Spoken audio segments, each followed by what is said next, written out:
I'm Emily Pretty. I'm the joint head of legal with Katie Salt. We head up the legal advice service at Working Families. Working Families is a charity. Our mission is to remove the barriers that people with caring responsibilities face in the workplace. And within the charity, our team gives free legal advice to parents and carers and to their advisors on employment rights at work, and benefits specialists also give in-work benefits advice.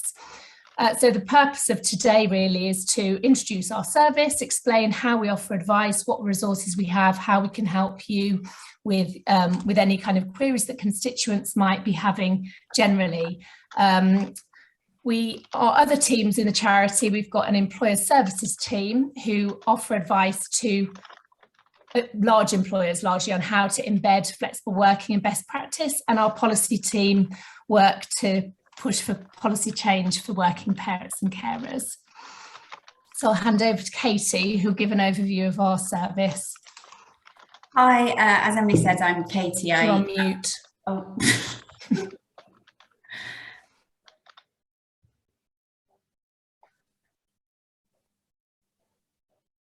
Sorry, Katie, you're now on mute.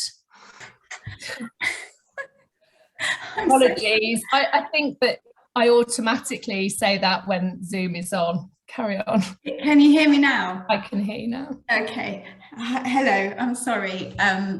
When I was muted for the second time, I was just saying I can't believe I'm still doing this 2 years on, and I've just done it twice today. But anyway, so I'm Katie and I job share with Emily.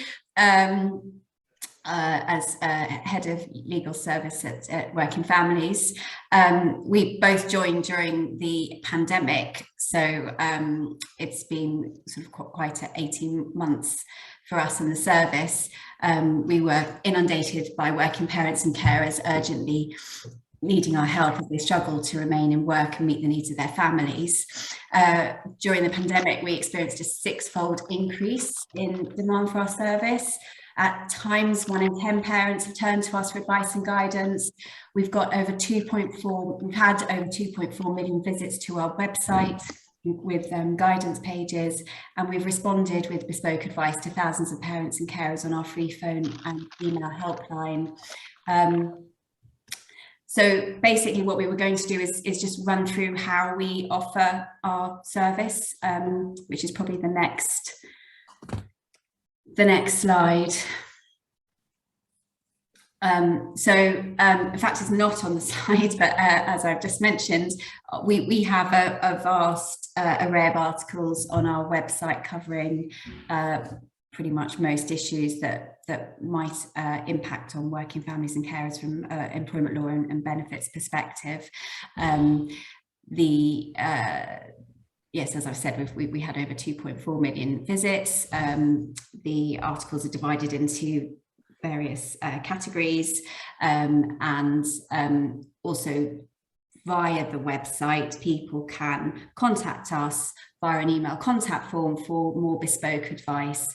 They're able to give us a few bits of personal details and a sort of summary of their query, and that will then go to our team and our huge background supportive pro bono lawyers who draft responses that we can then check and send back out to the service user. You would also be able to ask for advice via that contact form as well on behalf of your constituents. That would be absolutely fine. All that we would ask is if you could put a line to say that you're contacting us on behalf of someone else in the inquiry. I'll let Emily talk about the phone line. Yeah, so obviously the email advice is kind of accessible to people who understand it. So we also have the phone line for people to call between 11 and 2, Monday to Friday. And we've got a rights advisor who's on that line dealing with mainly employment rights, but we also offer a callback service where there's a benefits query. So we've got 2 really experienced benefits advisors who deliver advice both via email, as we've said, but also can do callbacks and can help with better off calculations as well. So there's the kind of the ways that we operate. The formal individual advice service. And as Katie said, there are 250 pages worth of legal advice that are really useful for parents and carers, but are actually relevant for lots of other people. It's not, there are pages on unfair dismissal, pages about redundancy, TUPE, restructuring, changing terms and conditions, how to make flexible working requests. And the way that we kind of keep that up to date is obviously keeping it in line with the law, which has been relatively ever-changing over the last 18 months from the COVID perspective. But we also add the questions that we're hearing through our email and phone line, and then putting kind of our formal answers as FAQs that we're regularly updating on our guidance pages. So it's quite a good resource to find the answer. Obviously, we try to strip out the legalese as much as possible, but accept that it's not fully accessible to everyone, and it's only in English at the moment. We'd love to be able to offer in different languages, but we're a small team and we just don't have that resource. But that's why it's very useful for advisors as well, which is why we thought it'd be useful for caseworkers dealing with constituency queries on employment rights and benefits.